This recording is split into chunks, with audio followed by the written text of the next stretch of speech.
కూడా కూర్చొని రెండవ వర్తమానాన్ని బోధించడానికి మన మధ్యలోని దైవ సేవకులు విజయపేట గారు ఉన్నారు. ఈ యొక్క సమయాన్ని విజయపేట గారికి చేస్తున్నాం.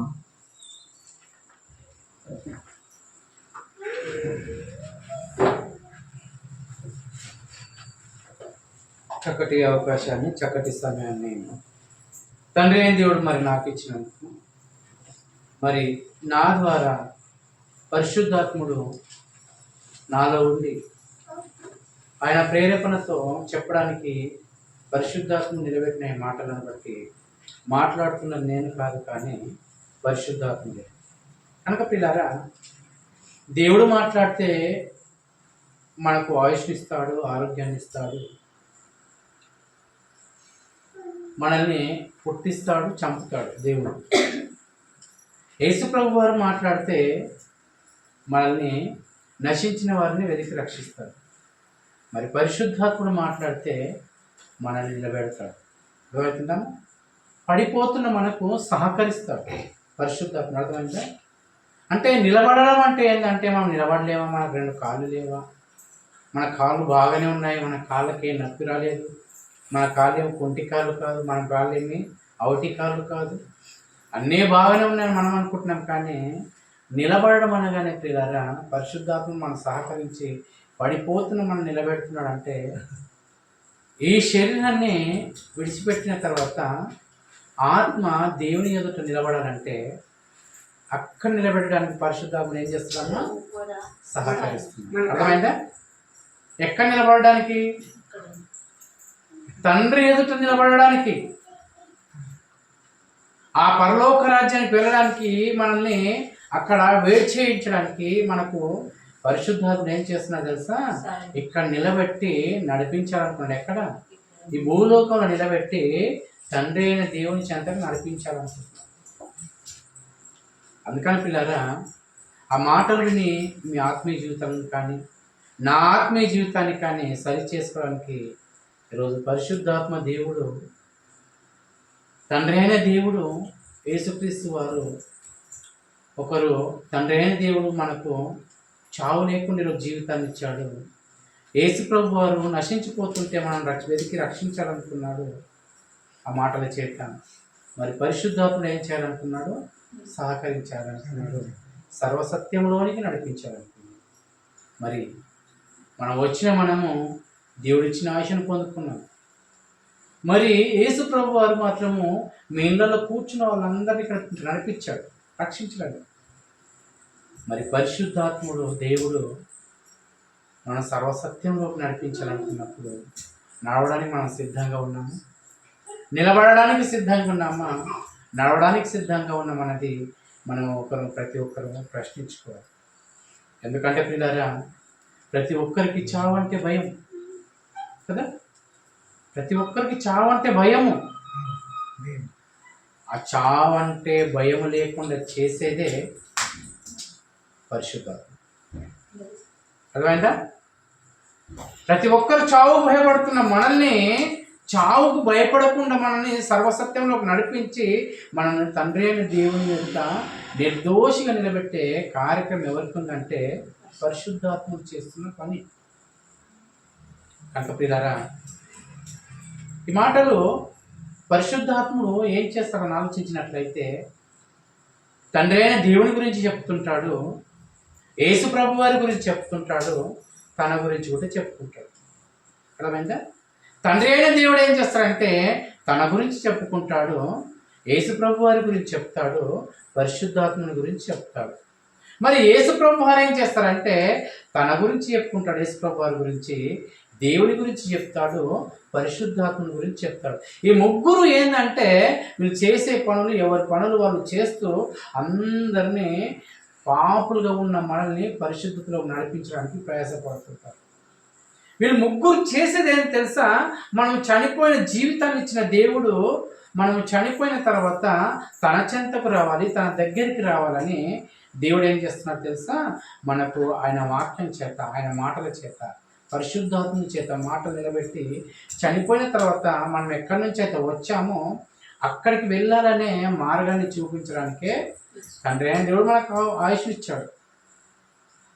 అందుకనే తండ్రి అయిన యేసు ప్రభు వారు వాక్యాన్ని వినిపించడానికి మీలో నుంచి నడిపించాడు. ఇక్కడ వాక్యాన్ని చెప్పడానికి మమ్మల్ని హైదరాబాద్ ప్రాంతం నుంచి ఇక్కడ నడిపించాడు. పరిశుద్ధాత్ముడు సర్వసత్యంలోనికి ఇక్కడ మాత్రం వచ్చాం, కానీ సర్వసత్యంలోనికి నడుస్తున్నామా లేదనేది మనకు అందరికీ అర్థం కాదు.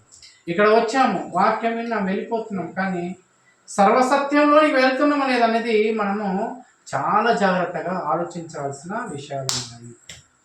ఇక్కడ చెప్పబడిన మాటల ప్రకారము నడుస్తూ మన ఇంటికి వెళ్ళిన తర్వాత త్రోవలో నడుస్తున్నప్పుడు, మనం ఎక్కడెక్కడ పనుల్లోకి వెళ్తున్నప్పుడు మనకు ఎంతోమంది కలుస్తుంటారు, ఎంతోమంది పరిచయం అవుతుంటారు, ఎంతోమంది కూర్చుంటాం, ఫోన్లలో మాట్లాడుతుంటాం, ఏదేదో చూస్తుంటాం, ఏదేదో చేస్తుంటాము.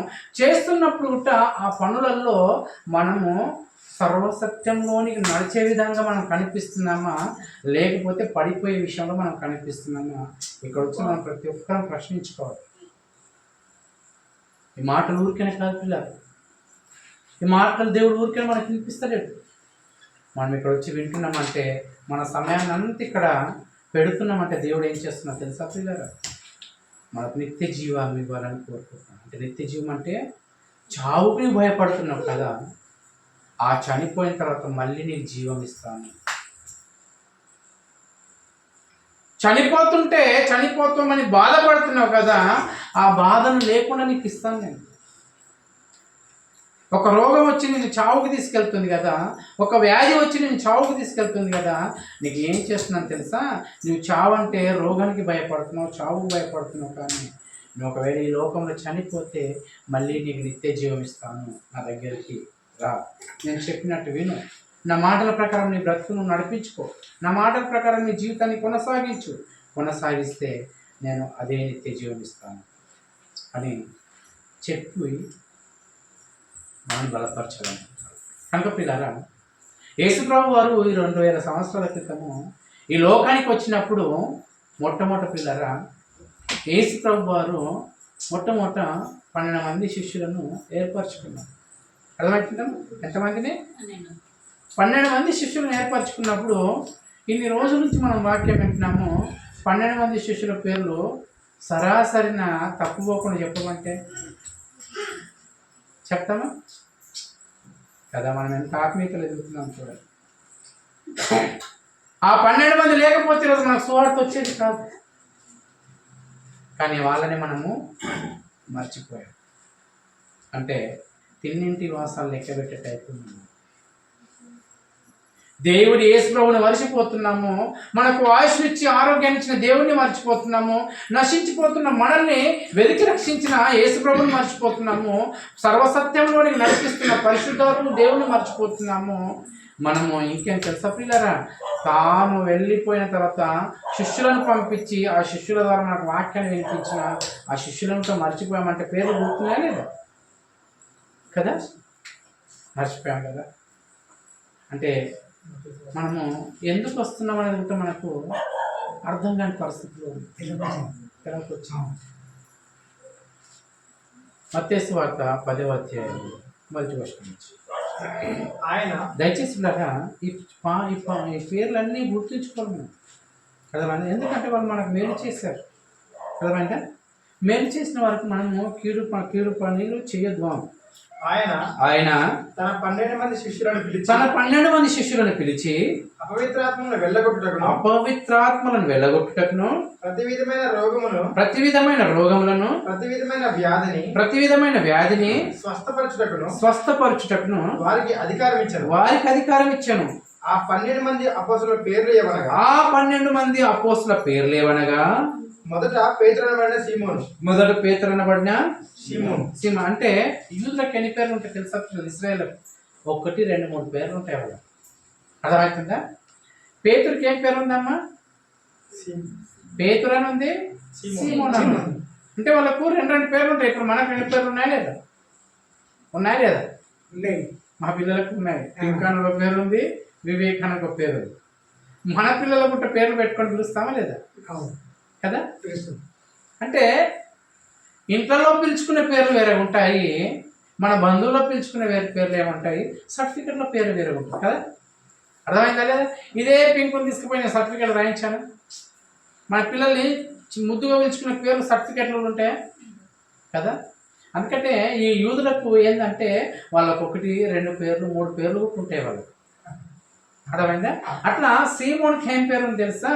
సీమోన్ అంటే ఎవరు? మళ్ళీ పేతురు గారు. సీమోన్ అంటే సీమోన్ గారు ఎవరంటే పేతురు గారు, పేతురు గారు అంటే సీమోన్. అంటే సీమోన్ అనే మాటకు అర్థమైంది తెలుసా ప్రియులారా?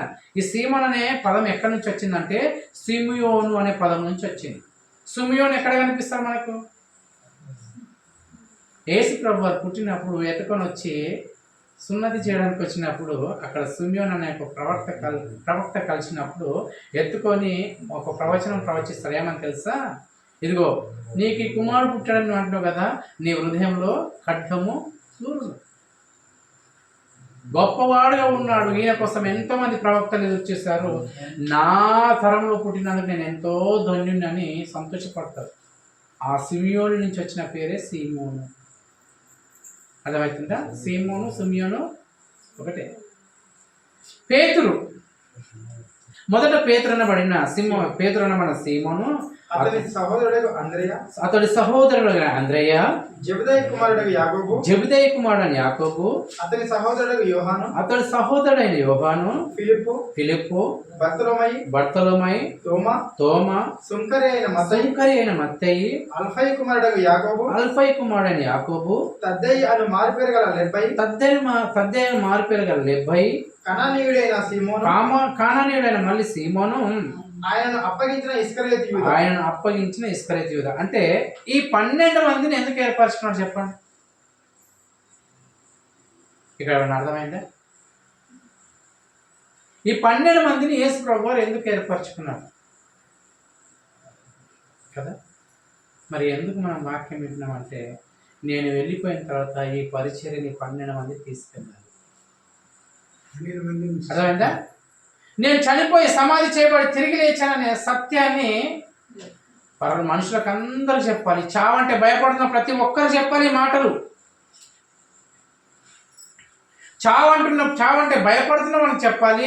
చనిపోయిన తర్వాత సమాధి చేస్తారు, లేస్తారని చెప్పాలి. ఈ సువార్తను తీసుకెళ్ళడానికి ఈ 12 మందిని ఏర్పరచుకున్నాను. మరి ఇక్కడ మీరు వస్తున్నారు. మీరు ఎందుకు వస్తున్నారు? ఒక దేవుడు నేను చనిపోయాడు అనుకోండి, మీరు ఏం చేస్తారు? బంద్ చేసుకొని కూర్చుంటారు. అర్థమైందా? ఇప్పుడు మీరు అందరూ వచ్చారు. రాజు వచ్చాడు, పౌలు వచ్చాడు, రాజు వచ్చాడు, ఎక్కడెక్కడ బిజీలో తిరిగి వచ్చింది. ఇప్పుడు ఎప్పటిదాకా చర్చికి పోకుండా ఉందాం రాజు.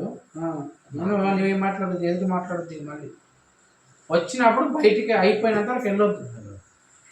ఫోన్ వచ్చింది, అది వచ్చింది, ఏం రాకుండా వెళ్ళొద్దు బయటికి, అంతే. అర్థమైందా? ఫీల్ అయితే కావాలి, మంచిగా ఫీల్ అయితే బాధపడొద్దు, కానీ మంచిగా కావాలి. మంచిగా పడితే ఫీల్ అయితే నీ ఆత్మీయ జీవితం కోల్పోతావు, మంచిగా అయితే అంటే ఆత్మీయ జీవితం గడపడతావు, నువ్వు సంతోషపడతావు, తండ్రి అయిన దేవుడు మన విషయంలో సంతోషపడతావు. ఎందుకు వెళ్ళొద్దు అంటే తెలుసా? అట్లా తిరుగుతూ వస్తూ ఉంటే చెప్పాల్సిన వాళ్ళు కాన్సన్ట్రేషన్ వెళ్ళిపోతుంది, పక్కకు తిరుగుతుంది. అక్కడ నేనేం చెప్తున్నా, ఈ 12 మందిని ఎందుకు ఏర్పరచుకున్నాడు అంటే యేసు ప్రభు వారి గురించి ఆయన చనిపోయి వెళ్ళిపోయిన తర్వాత సత్యాన్ని 12 మంది ద్వారా తీసుకెళ్లాలనుకున్నాడు. ఈ సత్యాన్ని నమ్మాలంటే ఏం చేశాడు తెలుసా? వ్యాధులను వెలగొట్టే శక్తి ఇచ్చాడంట, రోగాలను వెలగొట్టే శక్తి ఇచ్చాడంట, దయ్యాలను వెలగొట్టే శక్తి ఇచ్చాడంట, చనిపోయిన వారిని లేపే శక్తి కూడా వీళ్ళకి ఇచ్చాడంట. అంటే వీళ్ళకి ఎందుకు ఇచ్చాడు చెప్పండి శక్తి? నేను దేవుని కుమారుని, నేను చనిపోయి సమాధి చేసి తిరిగి వెళ్తానని మీరు నమ్మరనుకుంటారా? ఏ కార్యక్రమం చేయమంటారు చెప్పు? మీ ముందర ఏ కార్యక్రమం చెప్పడం? దీర్ఘం అంటే దీర్ఘాంతమైన రోగం ఉందా? ఆ రోగాన్ని బాగు చేయమంటావా? కుష్ఠరోగుల్ని బాగు చేయమా? ఎవడు బాగు చేయడు కుష్ఠరోగుల్ని? చేస్తాను చూడండి ముందర, శిష్యుల ముందర ఇవన్నీ చేస్తున్నాడు. అర్థమవుతుందా పిల్లలు? శిష్యుల ముందరే ఇవన్నీ ఎందుకు చేస్తున్నాడు తెలుసా? ఇదిగో నేను త్వరలో చనిపోతాను, నేను చనిపోయిన తర్వాత ఇగో మీరు ఎలా నిలబడాలంటే ఇదిగో ఇలాంటి సూచక్రియలు, అద్భుత కార్యాలు నేను చేసినప్పుడు ఎవరి ముందర చేయలేనప్పుడు మీరు చూస్తున్నారు కాబట్టి నేను చనిపోయిన తర్వాత అలాంటి అవకాశాన్ని మీకు ఇస్తాను, మీరు నిలబడాలి, నా గురించి చెప్పాలి. అర్థమైందా? మీరు నిలబడాలి, నా గురించి మీరు చెప్పాలి అని 12 మందిని ఏర్పరచుకున్నాడు. వాళ్ళ ముందర చనిపోయిన కుమార్తెను లేపాడా? చనిపోయి సమాధిలోకి తీసుకెళ్తున్న ఒక యవనస్తుని లేపాడా? పాడ మీదకి వెళ్ళి? చనిపోయి 4 రోజులు సమాధిలో ఉన్నవాడిని లేపాడా? కుష్ఠరోగుని బాగు చేస్తాడు లేదా? గుడ్డివారిని బాగు చేస్తాడు లేదా? చేయగలని బాగు చేస్తాడు లేదా? 12 సంవత్సరాల నుంచి రక్తస్రావం గల స్త్రీని బాగు చేస్తాడు లేదా? ఎన్ని రోగాలు, ఎన్ని అద్భుతాలు చేస్తాడంటే వాటిని మనం చెప్పలేని, సత్యం కానన్ని అద్భుతాలు యేసు ప్రభు వారు సృష్టిలో ముందే ఎందుకు చేశారంటే, మీరు నేను చనిపోయిన తర్వాత ఈ సువార్తను సర్వలోకానికి, సర్వ సృష్టికి తీసుకెళ్లాల్సిన బాధ్యత నేను మీకు ఇస్తున్నాను. మీ పైన పెడుతున్నాను, మీ పైన భారం పెడుతున్నాను, మిమ్మల్ని నమ్ముకుంటున్నాను, మీ పైన నా ఆలోచనలు ఉన్నాయి. మరి వాళ్ళు వెళ్ళిపోయిన తర్వాత వాళ్ళు పని చేస్తారు. ఇప్పుడు నేను వచ్చాను, నేను చెప్తున్నాను, మీరేం ఆలోచిస్తున్నారు? ఒక వారం రాకపోతే వాక్యం చెప్పుకుందామని ఆలోచన ఉందా? అర్థమైందా? ఒక వారం బీజేపీ వెళ్ళకపోతే మేము వెళ్ళాలని మీకు ఏమన్నా ఆలోచన ఉందా? వెనకాల వచ్చే వాళ్ళకి అంటున్నాను.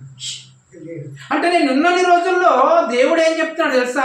నీవు పేతురు గారు ఆయన ఉన్న రోజు ఆయన కొంతమంది నిలబెట్టాడు. ఎంతమందిని? 3000 మందికి ఒకటే రోజు బాప్తిసం ఇచ్చి నిలబెట్టాడు. నన్ను నిలబెట్టాడంటే నేను కొంతమంది నిలబెట్టు. నీవు నిలబెట్టిన వాళ్ళు ఏం చేయాలి తెలుసా? వాళ్ళు నిలబడాలి, వాళ్ళు 10 రోజులకు వాక్యాన్ని చెప్పాలి. మీకు ఊరికైనా దేవుడు ఆయుష్యం నాకు ఇచ్చి, ఆరోగ్యాన్ని ఇచ్చి, ఏం పని పాట లేకుండా ఇక్కడ పంపించడం లేదు. అర్థమవుతుందా పిల్లలు? కనుక ఇలాంటి అద్భుతాలు, సూచక్రియలు అన్నీ చేస్తే ఒకటి వీళ్ళు ఏం చేస్తున్నారు తెలుసా? యేసు ప్రభుని దేవుని కుమారుడని నమ్మలేని పరిస్థితిలోకి వెళ్ళిపోతుంది. అర్థమవుతుందా? యేసు ప్రభుని దేవుని కుమారుడని నమ్మలేకపోదు. అంటే యేసు ప్రభుని నువ్వు నమ్ముకుంటున్నావు అంటే ఎలా నమ్ముకోవాలి తెలుసా? నీ విశ్వాసం ఎలా ఉండాలి తెలుసా?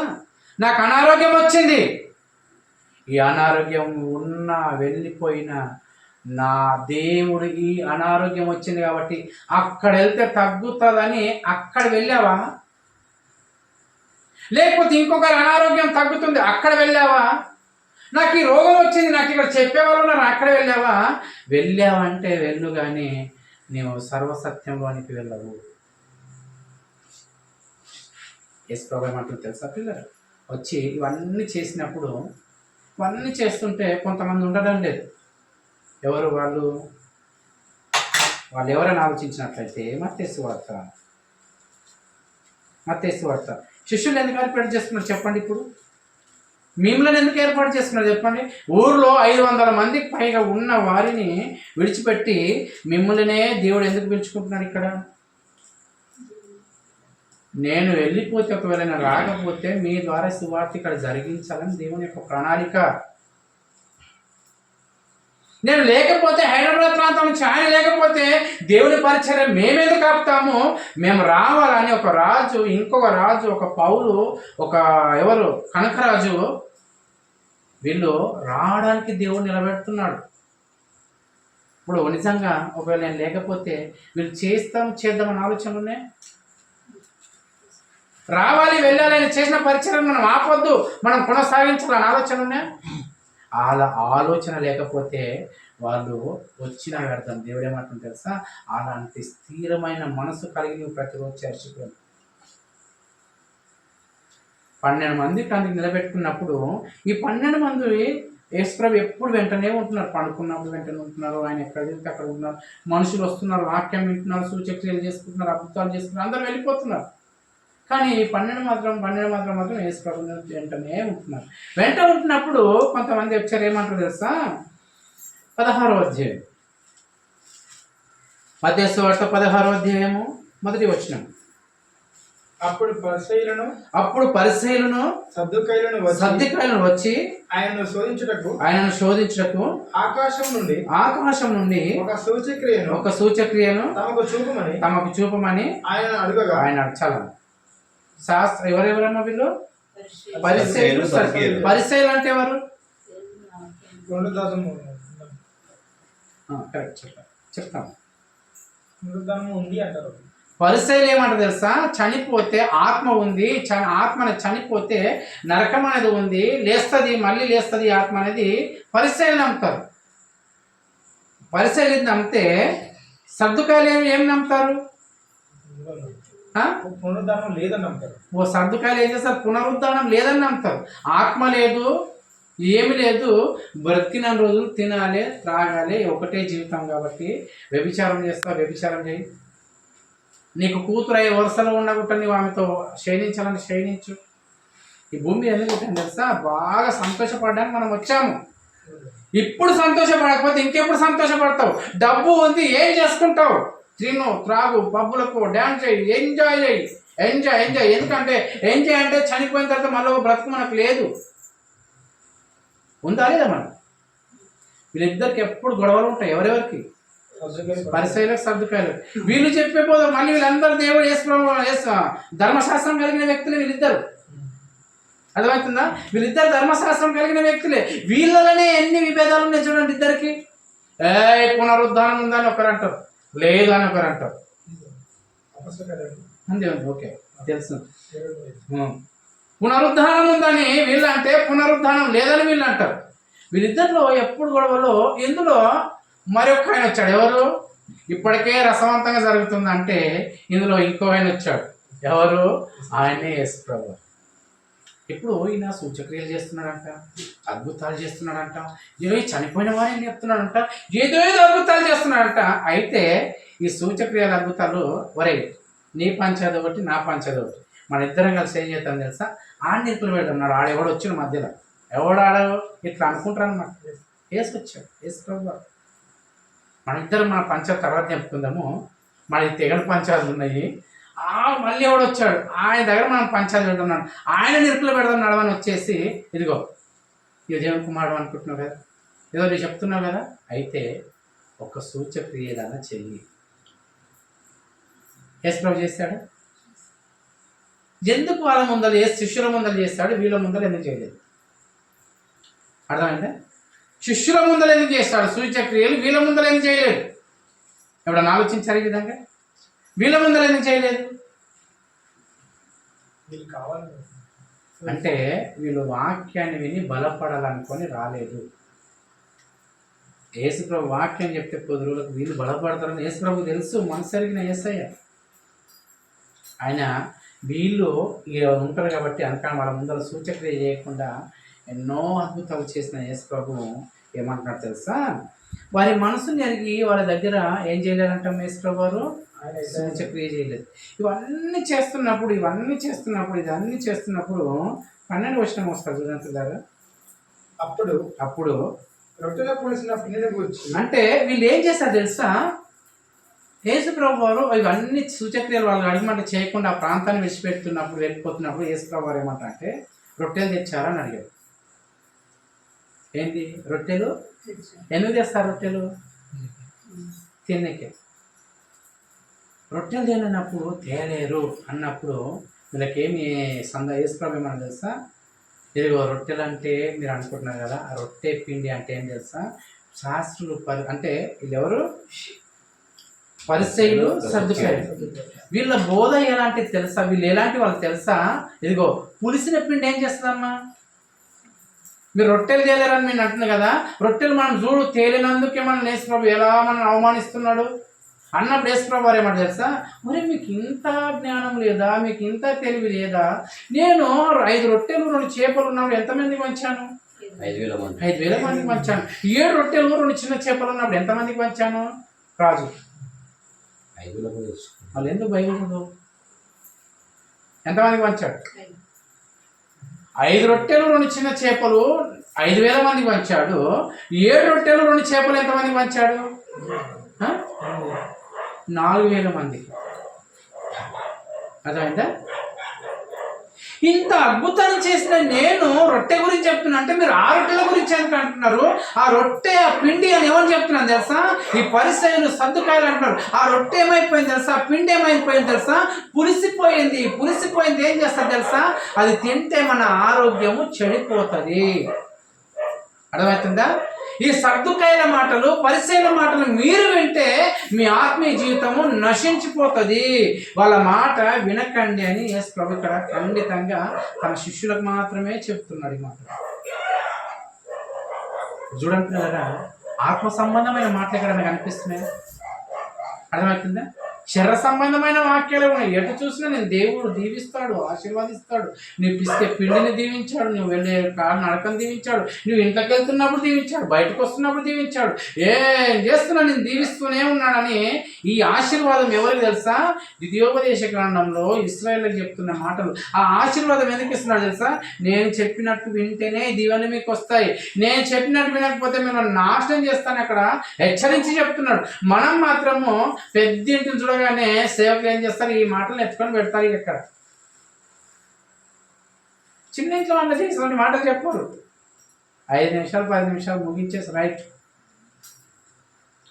పులిసిన పిండిని గురించి జాగ్రత్త పడండి. పులిసిన పిండి మీరు రొట్టెలు అనుకుంటే ఈ రొట్టెలు అనుకుంటున్నారు. మీ మతి ఎప్పుడు తెలివిందన్నా కొంచెం ఆత్మీయంగా ఆలోచించండి. రొట్టె అంటే ఆ రొట్టె కాదు. నేను చేయాలంటే మీరు రొట్టెలు తేలేనా? మీ ఆకలి తీర్చలేనా? అంటే రొట్టె అంటే అంది ఇదిగో ఈ పరిసయ్యులు శాస్త్రులు చెప్పే బోధ ఎలా, సద్దుకాయలకు పరిసయ్యులు చెప్పే బోధ ఎలా ఉంది తెలుసా? మొత్తానికి ఈ లోక సంబంధమైన బోధతో వాళ్ళు పాపం చేస్తూ పాపం చేసిన కూడా తప్పు కాదు అనే రీతిలో వాళ్ళు బోధిస్తున్నారు. ఆ బోధ మీరు వింటే మీరు ఏమవుతారు తెలుసా? ఇక మీరు వాళ్ళు నశించిపోతున్నారు, మీరు నశించిపోతారు. మీరు నశించిపోవద్దంటే ఏం చేస్తున్నారు తెలుసా? నేను చెప్పినట్టుగా మీరు వినండి. అది ఆ సందర్భం అంతా అక్కడ నుంచి చెప్పుకొని వస్తున్నాం. మేము దాన్ని చదివించలేకపోతున్నాం కానీ ఇవన్నీ చెప్పుకుంటూ వస్తున్నాం. 12వ వచనం చదవండి. అప్పుడు రొట్టెలో పులిసిన పిండిని గురించి కాదు, రొట్టెను పులిసిన పిండిని గూర్చి కాదు కానీ పరిసయ్యులు సద్దుకాయలు అని వారి బోధన గురించి జాగ్రత్త పడవలెను ఆయన తమతో చెప్పనని అప్పుడు గ్రహించారంట. అంటే ఈ రోజుల్లో బోధలు కూడా మీరు ఆలోచించాలి. ఏదో ఏ చర్చికి వెళ్ళినా ఒకటే కదా, ఎవరు వాక్యం చెప్పిన ఒకటే కదా, ఎవరు బైబిల్ పట్టుకొని ఒకటి చెప్తున్నారు ఒకటే కదా. కాదు కాదు. మీరు వెళ్తున్న చేతుల్లో వాళ్ళకు బైబిల్ ఎందుకు ఇచ్చాడు, మీకు బైబిల్ ఎందుకు ఇచ్చాడు? అర్థమవుతుందా?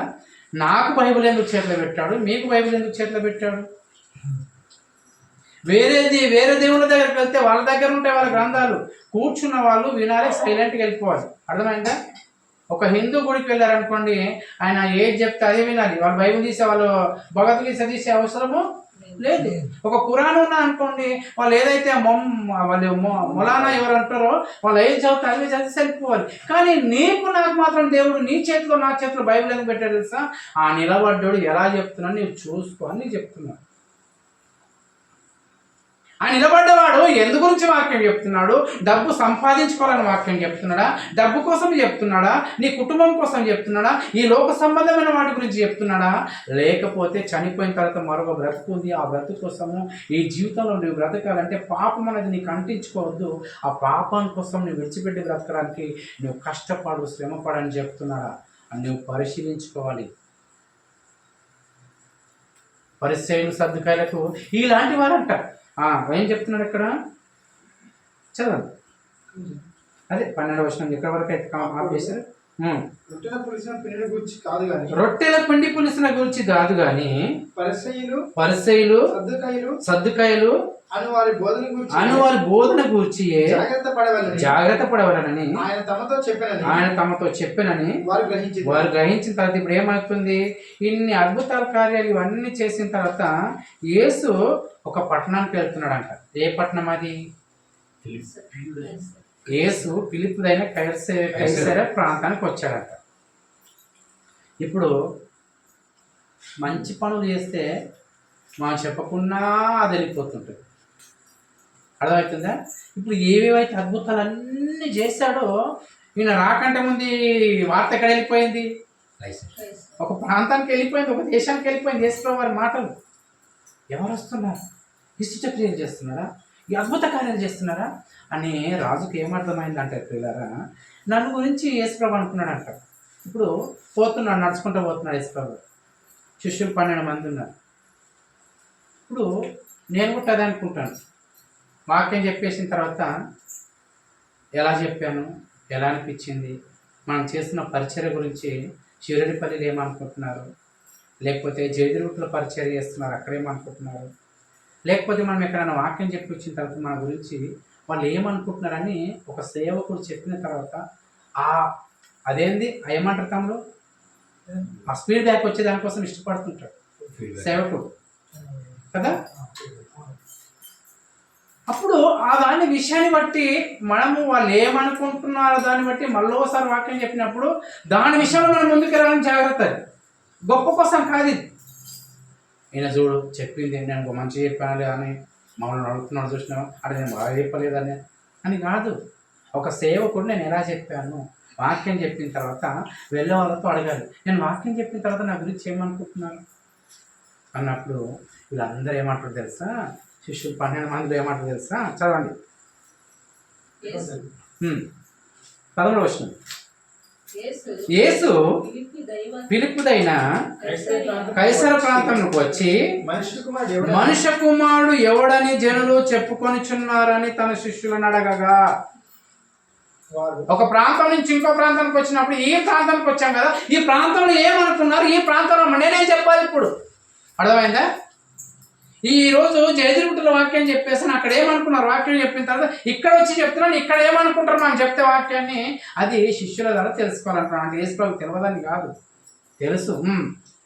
వారు కొందరు బాప్తిసం ఇచ్చి యోహాననియో, కొందరు ఏలియానియో, కొందరు ఇర్మియానియో, లేక ప్రవక్తల్లో ఒకరని చెప్పుకొనిచున్నారని అని అంటే ఇప్పుడు ఏమర్థమైందమ్మా? ఇప్పుడు అందరికి ఏం అర్థం వచ్చింది చెప్పండి. ఆ యోహాను చనిపోయాడు చూడు, ఆ యోహాను చంపించింది ఎవరమ్మా? బాప్తిసం ఇచ్చి యోహాను చంపించింది ఎవరు? రాణి. ఆమె భర్త పేరు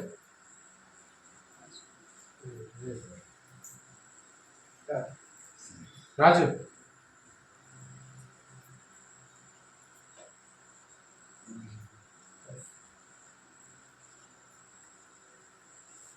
సరే, ఆ భర్త పేరు గుర్తు చేసుకున్నా చెప్పాను, గుర్తుకొచ్చినప్పుడు నేను ఆలోచించాను, వాక్యం వింటాను, అర్థమైందా?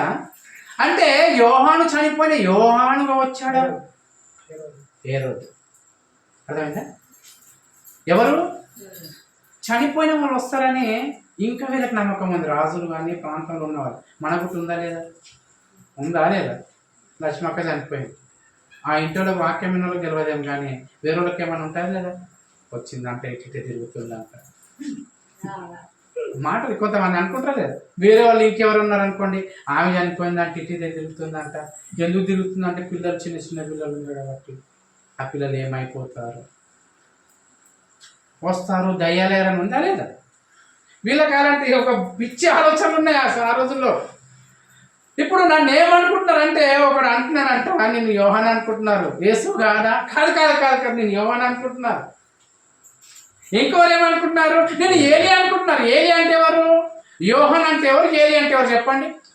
ఏలి అంటే ప్రవక్త, యోహాన్ అంటే వీళ్ళ క్యారెక్టర్ ఏంది? వీళ్ళ క్యారెక్టర్ ఏం తెలుసా? వాడు ఎవడన్నా ఉండను, ముక్కు సూటిగా రాజు అయితే నువ్వు తప్పు చేసినావు అని చెప్తారు. ఏలి అలాంటి వ్యక్తే, బాప్తిసం ఇచ్చి యోహాను అలాంటి వ్యక్తే, ఇర్మియా గుట్ట అలాంటి వ్యక్తే. అర్థమవుతుందా? ముక్కు అంటే ప్రవక్తల్లో కొంతమంది సూటిగా మాట్లాడుకుని నిజాన్ని చెప్తారు, కానీ వీళ్ళు ధైర్యంగా వెళ్ళి చెప్పిన వ్యక్తులు. డేర్ టు డేస్ అంటే 1 to 5 స్టార్. ఎంతమంది దేవుళ్ళని నమ్ముతున్నారా? ఎంతమంది 500 పైన ఉన్నారా? మీకు నాకు పోటీ రండి అంటాడు. ఇక ఏలి అయితే ఏం పోటీ? మీ దేవుడు గొప్పడా, నా దేవుడు గొప్ప? చూద్దాం, స్ట్రైట్ ఫార్వర్డ్. మీరు గెలుస్తారా, నేను గెలుస్తాను? చూద్దాం రండి. మీ దేవుడు గొప్పడా, నా దేవుడు గొప్పడా? చూద్దాం రండి. పెట్టుకుందామా పోటీ? పెట్టుకుందామా? రండి పెట్టుకుందాము. ఆ ఏలియానా? బాప్తిసం ఇచ్చే యోహాను అంటే ఏలియా గారి తరంలో యేసు ప్రభువు వారు లేరు. మరి అదే యోహాను గారి తరంలో యేసు ప్రభువు వారు ఉన్నారు కదా, మరి ఆయన చనిపోయినా వీళ్ళు ఎట్లా వస్తారనుకుంటా వీళ్ళకి తెలియదా? అర్థమవుతుంది? అంటే ఇంత ఇంకిత జ్ఞానం ఎలా ఉందంటే, ఒక క్రైస్తవుడు ఏం ఆలోచించాలి తెలుసా?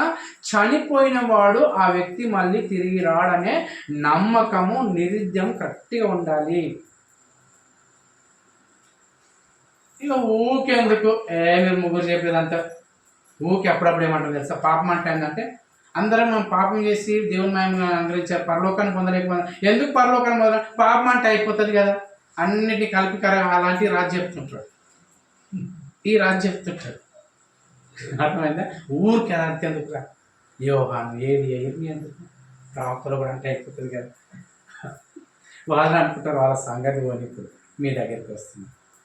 మీరు నన్ను ఏమనుకుంటున్నారు? శిష్యులు అడగడం స్టార్ట్ చేశారు. అర్థమైందా? నాకు ఫోన్ ఇస్తారు సార్, టైం ఎంత అయితే చూసుకోండి ముగించడానికి. నాకేం చెప్పుకుంటూ పోతే నాకు అసలు 9:40 అంటే మనం ఇంకో 10 నిమిషాలు ముగించుకుంటే ఇంకా మనం ముగించుకోవడానికి మనం సిద్ధపడడం. ఎందుకంటే వీలైతే ఈ వారం తెచ్చేసి ఒక వాచ్ పెట్టుకుంటాను. వాచ్ ఖరాబ్ అయింది అని తీసేస్తాను. ముందు పెట్టుకుంటే నాకు కూడా గుర్తుంటుంది టైం ఎంత అవుతుందండి.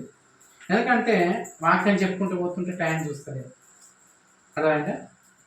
కనుక ప్రియులారా, ఇప్పుడు వాళ్ళు అలా చెప్పారు. పోనీ ఒకడు ఏమన్నాడు, బాప్తిసం ఇచ్చి యోహాను అన్నాడు. బాప్తిసం ఇచ్చి యోహాను అప్పుడు యేసు ప్రభు ఉన్నాడా లేదా?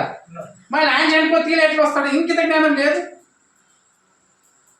ఏలియా చనిపోయి వచ్చాడంటే పోయి ఆయన చనిపోయి వచ్చాడు అంటే చనిపోయిన తర్వాత 2, 3, 5, 6 నెలలనే ఒక మనిషి ఆకారం వస్తుంది, పెరుగుతాడు.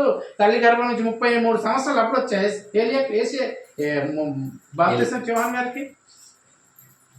వీళ్ళందరూ అట్లా అనుకుంటున్నారు. పోండి, అందరూ ఒకడు ఏమన్నా చేస్తా, ఊకెందుకు అడుగుతావు మమ్మల్ని ఇసుకేస్తావు, మా ఊరికి అడిగింది మనల్ని ఎందుకు బాధ పెడతావు? అప్పుడు ఇట్లా చెప్పేవాళ్ళు ఎవరు తెలుసా? పాపం అంటే చూడు, పాపానికి పర్యాస్థానాలు ఉన్నాయి లేదా? పాపం అంటే వ్యభిచారం ఉంది, దొంగతనం ఉంది, అబద్ధం ఉంది, మోసం చేసి ఉంది, చూపులు బాగలి, ఇవన్నీ పాపాలు అన్నప్పుడు ఇలాంటి ఒక్కొక్కటి చెప్పాలి. ఇట్లు చెప్పలేని వాళ్ళు ఏం చేస్తారు తెలుసా? పాపం అంటే పాపం అలా ఊరికే నసేందుకు ఏ ప్రవర్తనలు ఎవరొకరు ఎందుకు అర్థం చేసుకో అన్నప్పుడు పోనీ వాళ్ళకి నీవేమనుకుంటున్నావు నా గురించి శిష్యుని అడుగుతున్నాడు. ఇన్ని రోజులు నా అద్భుత కార్యాలు చూస్తారు, నా శక్తిని చూస్తారు, దేవుని కుమారుడు అన్నానికి ఎన్నో కార్యక్రమాలు చేశాను. చనిపోయి 4 రోజులు ఉన్న సమాధిలో నుంచి లేపాను, చనిపోయిన తర్వాత సమాధి తీసుకెళ్తున్నామని లేపాను, చనిపోయి అందరూ ఏడుస్తుంటే ఆ చిన్న పిల్లలు లేపాను, 12 సంవత్సరాల కుమార్తెను. ఇదిగో కుష్ఠరోగులను బాగు చేశాను, గుడ్డి వాళ్ళని బాగు చేశాను, ఇదిగో 12 సంవత్సరాల రక్తస్రావం గల స్త్రీని చేస్తాను, బాగు చేస్తాను, ఉంచె చేయగల బాడీని బాగు చేస్తాను, నాలుక లేనివాడిని బాగు చేస్తాను, గుడ్డివాడిని బాగు చేస్తాను. ఎన్ని రకాలుగా ఉన్నాయో, ఎన్ని రకాలుగా వ్యాధులు వచ్చి మనుషులను చంపుతున్నాయో అవి మనుషుల చేత ఆరోగ్యము డాక్టరు అంటే చేయలేని వ్యాధులు లేని సమయంలో, అంటే మందులు లేని సమయంలో ఇది చావడానికి వచ్చింది రోగం అని అనుకుంటాం కదా, అలాంటి రోగాలన్నీ నేను బాగు చేస్తాను. మీరు కళ్ళతో చూస్తారు. ఆ రోగాలనే కాదు, చనిపోయిన వారిని కూడా లేపాను. ఇప్పుడు నన్ను గురించి మీరేమనుకుంటున్నారా శిష్యులు? వాళ్ళు అనుకున్నారు, కొన్ని వాళ్ళకి తెలియదు, వాళ్ళు వింటున్నారు, పోతున్నారు. మీరేమనుకుంటున్నారు? మీరు చెప్పండి అన్న. అప్పుడు చదవండి. అందుకు సీమోను పేతురు, నీవు సజీవుడవు దేవుని కుమారుడవైన క్రీస్తు అని చెప్పి. అంటే ఈ పేతురు గారికి ఏం చేస్తా, ఈయన గురించి చెప్పేసి మళ్ళీ వారం వీలైతే మళ్ళీ కంటిన్యూ చేస్తాం. అర్థమైందా? పేతురు గారు చేస్తుంటే వాడమ్మా, ఈరోజు పేతురు గారిని చెప్పడానికి ఇంత తీసుకొచ్చిన సబ్జెక్ట్. పేతురు గారిని నిలబెట్టడం, పేతురు గారు ఆయన జీవితంలో ఎలాంటి కార్యక్రమాలు చేశాడు, ఎలా దేవుల్లో నిలబడ్డాడు, ఎలా పడిపోయాడు, ఎలా నిలబెట్టాడు దేవుడు అనే విషయంలో ఇంత సందర్భం తీసుకొచ్చాము పేతురు గారి గురించి చెప్పాలంటే. అర్థమైందా? అప్పుడు నీవు దేవుని కుమారుడవైన సజీవుడవైన దేవుని కుమారుడవైన క్రీస్తు అన్నాడు. అన్నప్పుడు యేసు ప్రభువారు ఏమంటారు ఇప్పుడు చూడండి. అందుకు యేసు సీమోను బరియోనా నీవు ధన్యుడు. సీమోను బరియోనా మళ్ళీ ఒక పేరు వచ్చింది కదా. యోన అంటే ఏం చెప్పండి? యోన అనే పేరుకు మళ్ళీ మీనింగ్ ఏం చెప్పండి? ఈ యోన అని ఎవరు చెప్పండి? బరియోన అనగానే, యోన అనగానే పేతురు గారి తండ్రి పేరు. అర్థమైందా? సీమోను బరియోన అంటే యోన అనే పేరు ఎవరి పేరు? ఇక్కడ ఎవరిని గుర్తు చేస్తున్నాడు? వాళ్ళ తండ్రిని గుర్తు చేస్తున్నాడు. ఎవరి తండ్రిని? పేతురు గారి తండ్రిని గుర్తు చేస్తున్నాడు. ఆ తండ్రి, ఆ యోన అనే పేరు పాత నిబంధనలో యోన అనే పేరు, క్రొత్త నిబంధనలకు వచ్చే కానీ యోహాను. పత్రికలు చదువుతుంటే ఇంకోసారి ఇదే సందర్భాన్ని వేసుకోబడుతుంటాడు. యోహాను కుమారుడు అయిన సీమోను అంటాడు. అర్థమైందా? యోహాను గారి తండ్రి పేరు ఏం పేరు? అది పేతురు గారి తండ్రి పేరు ఏం పేరు? యోహాను. బరియోనా అనే పదానికి యోహాను అనే పదం వస్తుంది. కనుక ప్రియులారా, ఇప్పుడు అనగానే ఇప్పుడు ఏమంటున్నాడు చూడండి, కింద చదవండి. నీవు ధన్యుడవు పరలోకమందున్న నా తండ్రి ఈ సంగతి నీకు బయలుపరిస్తేనే కానీ నరులు నీకు బయలుపరచలేదు. మరియు నీవు పేతురువు ఈ బండ మీద నా సంఘం కట్టొచ్చారు. ఏంటమ్మా, పేతురుని ఏమంటున్నాడమ్మా? బండ అని ఎందుకు అంటున్నాడు? అర్థమైందా? ఈ మాట చెప్పేసి ముగించేస్తాను, మిగిలిన భాగము మళ్ళీ వరం చేస్తున్నాను. ఓకేనా? బండ అని ఎందుకు అంటున్నాడు పేతురు గారిని? ఆలోచన చేస్తారు ఎప్పుడన్నా? అంటే అంటే సీమోన్ అని పేరు ఉంది, పేతురు అని పేరు ఉంది, మళ్ళీ ఒక పేరు దేవుడు యాడ్ చేస్తున్నాడు. తల్లిదండ్రులు పెట్టిన పేరు ఉన్నాయి అక్కడ. మరి ఇప్పుడు దేవుడు పెట్టే పేరు కూడా మనకేమన్నా ఎప్పుడన్నా గుర్తుకొచ్చిందా? మనల్ని దేవుడు పెట్టే పేరు ఎలా ఉంటుంది తెలుసా? మన దేవుడు పెట్టే పేరు ఎలా ఉంటుంది? మనకు తల్లిదండ్రులు పెట్టిన పేరు నాకేం తెలుసా? వినాలి ఇక్కడ. నాకు తల్లిదండ్రులు పెట్టిన పేరు విజయ్. ఓకేనా? కానీ ఇంకా కొంతమంది నిట్ నేమ్ ఏమని పిలుస్తారు? జైలు అని పిలుస్తారు. అర్థమైందా? విజయ్ వేరు జై వేరు, రెండు ఒకటే పదమా? విజయ్ పెట్టాడు ఒక అర్థమైందా?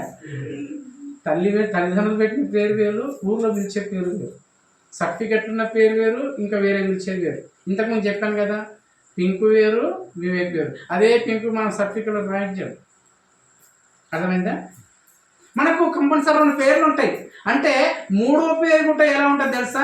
మన క్రియల్ని బట్టి వస్తుంది ఇంకో పేరు. అది తెలుసా? నువ్వు అబద్ధాలు మాట్లాడితే అబద్ధాల కోరి, దొంగతనం చేసేవాడు దొంగ, ఇవన్నీ మనుషులు పెట్టే పేరు, సమాజం చూసి పెట్టే పేర్లు. వాడు త్రాగుతుంటే త్రాగుబోతూ, వాడు ఎవరినన్ను చూస్తే వాడు కూడా ఆమెను అనుభవించేదానికి ఆడ కామాంధుడు. ఇలా బయటి వాళ్ళు కూడా పేర్లు పెట్టేట్టు ఉంటాయి. మరి దేవుడు పెట్టే పేరు మీకు ఎప్పుడైనా గుర్తుకొచ్చిందా? పేతురు, నీవు మీ నాన్నలు పెట్టారు కదా పేరు, సీమోన్ అని మీ ఇంటి వాళ్ళు పెట్టారు కదా, అయితే నేను పెట్టుకున్న పేరు ఏం తెలుసా? బండ. బాగుంది అయితే, బొక్కల బండ. బాగుందా పేరు? బాగుందా? యేసుప్రభు ఎలాంటి పేరు పెడుతున్నారు సీమోన్కు? బండ అంటే బాగుంది. ఒరే బండ అంటే మనకేం గుర్తుకొస్తుంది చెప్పు? ఏం రాదని ఆలోచన బండ. అర్థమైందా? అప్పుడప్పుడు పిల్లలు తిడతాం, ఒరే నీకు ఎంత చెప్పిన బండ అర్థం చేసుకోవా? తెలియదా నీకు? శుద్ధం వద్దు. బండలాగా అయిపోయింది నీ హృదయము, బండలాగా అయిపోయినారు నువ్వు మొత్తము. యేసు ప్రభు పెడుతున్న పేరు ఎలాంటి చెప్పండి పేతురు గారి? బండ అంటే దాంట్లో చాలా మీనింగ్ ఉంది. మన తల్లిదండ్రులే పేరు ఆలోచించి పెడితే యేసుప్రభు వారు పెట్టిన పేరుకి ఎంత అదృష్టం చెప్పండి. బండ అని పేరు పెట్టడానికి ఎంత అదృష్టం పేతురు గారు. మనం తిడుతుంటాం, ఒరే బండ లాక్కున్నాడు, ఒరే బండ నీకు తెలుగు లేదా అంటే బండకున్న లక్షణం ఏం చెప్పండి? ఈ మాట చెప్పేసి వచ్చే వారం మళ్ళీ దీన్ని కొనసాగిద్దాం. బండ అంటే ఏం చెప్పండి? రాయి అంటే ఏం చెప్పండి? ఎక్కడ పెడితే అక్కడి నుంచి కదలదు, స్థిరంగా నిలబడుతుంది. పేతురు స్థిరంగా నిలబడే లక్షణమా? మాట మీద నిలబడే లక్షణం పేతురు గారికి ఉందా? అర్థమవుతుందా? అంటే నువ్వు ఎప్పుడు యేసుప్రభు చనిపోయేంత వరకు మాట మీద నిలబడిన వ్యక్తి పేతురు గారు. అర్థమైందా? అంటే ఎట్లా ఉన్నాడు? గాలి వస్తే అక్కడ పోతున్నాడు, అక్కడ నుంచి గాలి వస్తే ఇక్కడ పోతున్నాడు. అంటే ఒకసారి మంచిగా ఉంటాడు, ఒకసారి మంచిగా ఉంటాడు. అంటే నిలకడ లేని మనస్తత్వంతో ఉన్న పేతురు. మనసులో ఏది ఉంటే చెప్పాలనుకున్న పేతురు, అందరికంటే ముందు చెప్పాలి, మెప్పు పొందాలనుకున్న పేతురు.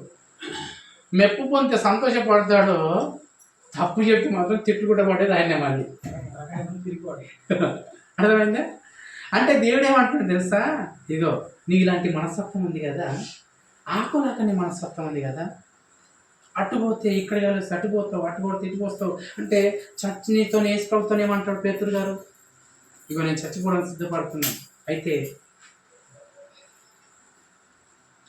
నీవు చేస్తే నేను చేస్తాను, నీతో పాటు నా చావు సిద్ధం అన్నాడు.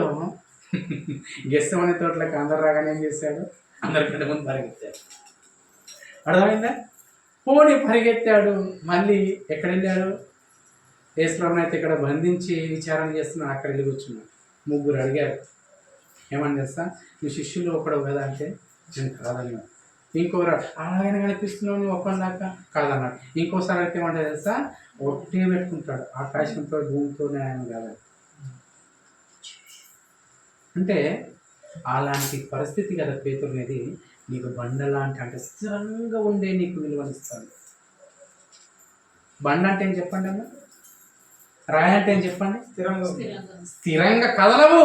అంటే ఇప్పుడు కదులుతున్నావు, ఇటు వాడు తట్టిపోతున్నావు, అటు నుంచి ఇటు వస్తున్నావు, ఇటు నుంచి వాడు ఎట్టబోతున్నావు, ఎట్టబోతున్నావు కదా పేతురు. అంటే చావంటే భయపడుతున్నావు, పిరికి వాడవు, నువ్వు అన్ని విషయాలు నువ్వు తొందరపాటు పడుతున్నావు కదా. అయితే ఈ తొందరపాట్లని తీసేసి ఒకే మాట మీద నేను నిలబడేటట్టు చేస్తాను. ఆ మాట ఏం తెలుసా, బండగా రాయిగా నేను నిలబెడతాను. ఒక రాయిని అక్కడ పెట్టిందంటే ఆకులు ఎన్ని ఆకులు ఉన్న గాలి వచ్చినా వెళ్ళిపోతాయి కానీ బండ రాయి కదులుతుందా? ఎంత గాలి వచ్చినా కదులుతుందా? ఆ ఎంత చిన్న రాయి అని కదులుతుందా? పెద్ద పెద్ద చెట్లే కదులుతుంటాయి కానీ రాయి కదులుతుందా? చిన్న రవ్వ కదులుతుంటా చెప్పండి. నేను రాయిగా చేస్తాను, బండగా చేస్తాను పేతురు. నీ మీద నేనేం చేస్తాను తెలుసా, బండ మీద ఎందుకు పెడతాను. ఇన్ని చేయడానికి పేతురుకు నమ్మకం రావడానికి 2000 సంవత్సరాల క్రితం యేసుప్రభు వారు పేతురు బండలాగా మార్చడానికి, ఎంతమంది చెప్పినా వినకపోవడానికి, యేసుప్రభు మాట మీద నిలబడడానికి, ఆయన ఎలా చనిపోయాడు, ఆయన కళ్ళ ముందు చూసేటట్టుగా బ్రతికేసుకోవాలి, ఎలా బ్రతికాడో చూశాడు పేతురు గారు, ఎలాంటి అద్భుత కార్యములు చేశాడు పేతురు గారు చూశాడు, ఎలా కొడుతున్నారో చూశాడు. ఇవన్నీ చూస్తున్నప్పుడు పేతురు గారికి ఏమొచ్చింది తెలుసా,